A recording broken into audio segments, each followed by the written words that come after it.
Mucho se ha dicho de las constituciones que han regido en nuestro país, algunas de las cuales los historiadores no consideran su vigencia sino hasta el inicio del periodo del México independiente. Por ello, a algunas les restan méritos y no se encuentran suficientemente elevadas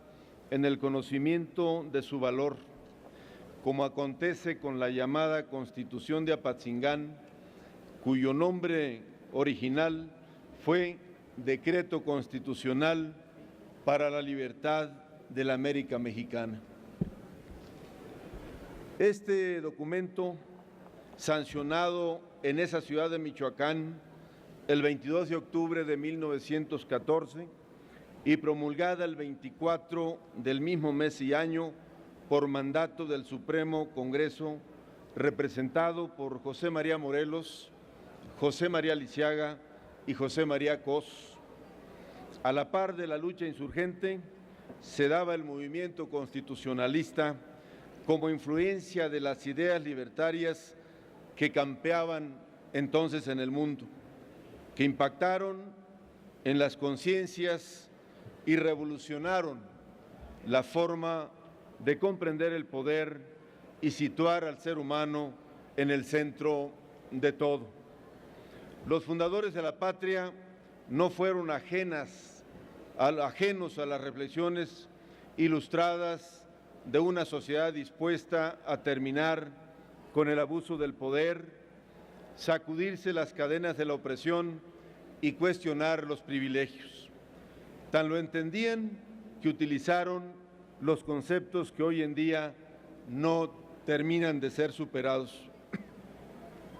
La Constitución de Apatzingán es el resultado del desarrollo ideológico de las diferentes etapas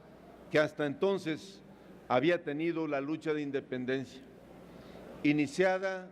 en 1910 y continuadas en el Congreso de Chilpancingo en 1813. La primera Constitución mexicana, como también se conoce la Constitución de Apatzingán, desdoblada con algunas variantes los elementos constitucionales de la Junta de Zitácuaro, atribuidas a Ignacio López Rayón, y recoge entonces los sentimientos de la nación del propio José María Morelos, es decir, la insurrección de los naturales de la Nueva España en guerra contra los ejércitos realistas para liberarse del dominio ibérico, recurrió a la fuerza de la razón, puso en práctica, en consecuencia, las ideas de la Europa liberal e ilustrada. En la Constitución de Apatzingán se encuentra todo un planteamiento de organización política de nuestro país, conforme a la necesidad que tenían los insurgentes de darle rumbo a la tan anhelada nación. No se trató de un desorden en que apareciera la conquista del poder como motivo único. Tanta muerte, tanta sangre, tanto sacrificio de nuestros hermanos debería servir para algo. Ese algo era sin duda darle igualdad, seguridad, propiedad y libertad a los habitantes originarios de nuestras tierras que habían padecido siglos de maltrato, discriminación, esclavitud, explotación y miseria. En esta Constitución se contienen algunos de los más altos derechos humanos,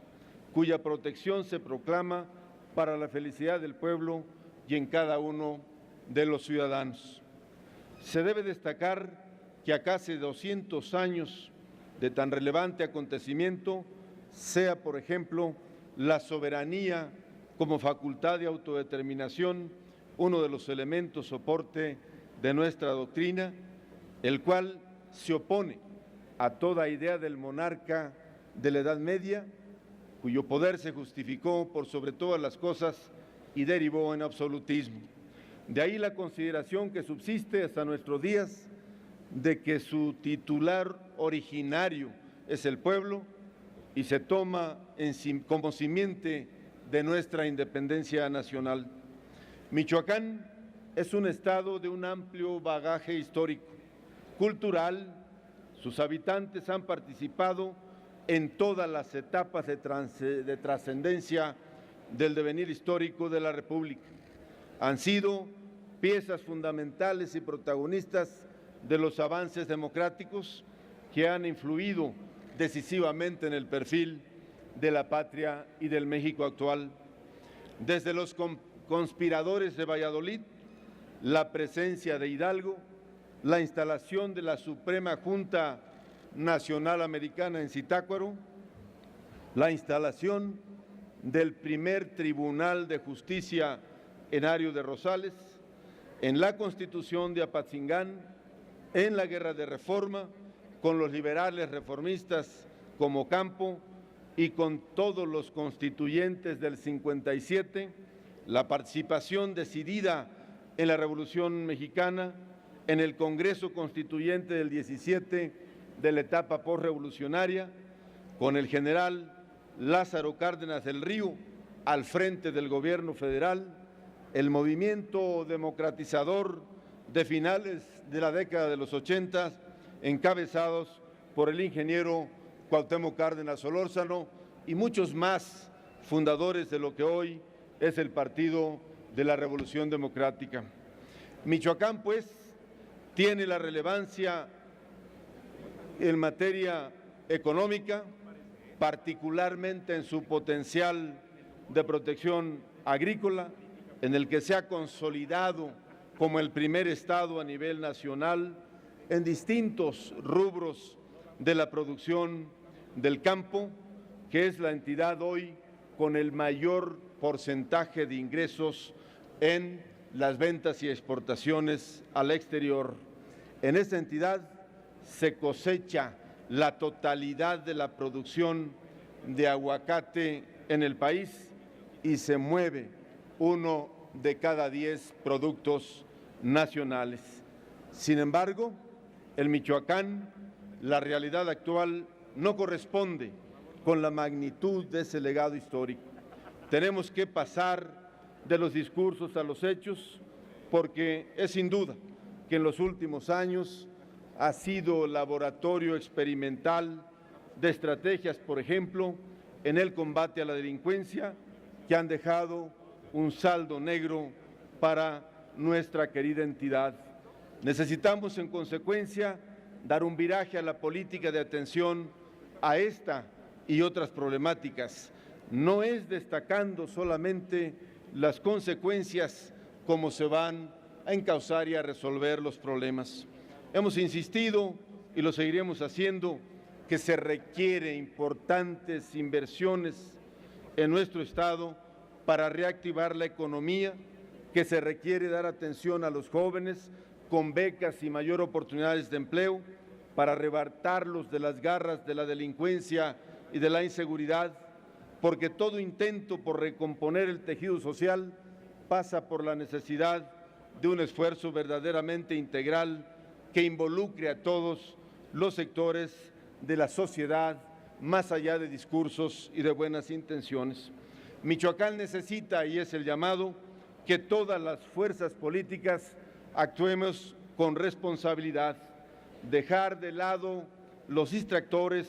sobre la situación e intereses de personas o de grupos para poner por encima los intereses superiores de Michoacán y de las michoacanas y los michoacanos. Hoy Michoacán sigue padeciendo una situación de incertidumbre política que priva hoy en día, que no ha podido ser superada, termino, presidente, ante indefiniciones políticas que ponen en entredicho y generan incertidumbre a los ciudadanos ante la indefinición de quién representa y ostenta la titularidad del Poder Ejecutivo de la entidad. En consecuencia, se limita la capacidad de gestión, de interlocución que se requiere para amarrar de manera firme y en beneficio de nuestro Estado las obras proyectos y programas de gobierno con carácter estratégico que permitan sacar al Estado de la inercia, porque ya no hay tiempo que perder, ni siquiera es un tema de administración, sino del ocultamiento a veces de la realidad que prevalece. Las conmemoraciones históricas, en consecuencia, son sin duda indispensables para rescatar los valores del nacionalismo, pero son también una gran oportunidad para revisar nuestro presente con sentido crítico, pero también constructivo. Llamar la atención para que quienes somos responsables de tomar decisiones lo hagamos pensando en las michoacanas y en los michoacanos. Por eso, hoy, en el marco de la conmemoración de casi el bicentenario de la Constitución de Apatzingán, llamo sinceramente a todas y a todos quienes representamos fuerzas políticas, quienes queremos a Michoacán y que en esa ruta que hemos trazado, junto con mis compañeras y compañeros, diputadas, diputados federales de Michoacán, de todos los partidos políticos, a que retomemos el espíritu y el compromiso para que pronto le regresemos la certidumbre, la posibilidad de desarrollo y el rumbo que Michoacán necesita. Michoacán es mucho Estado y hoy demanda de la participación de todas y de todos, sin distingos, sin intereses particulares o de grupo, por muy legítimos que sean. Primero están Michoacán y las michoacanas y los michoacanos. Por su atención, muchas gracias.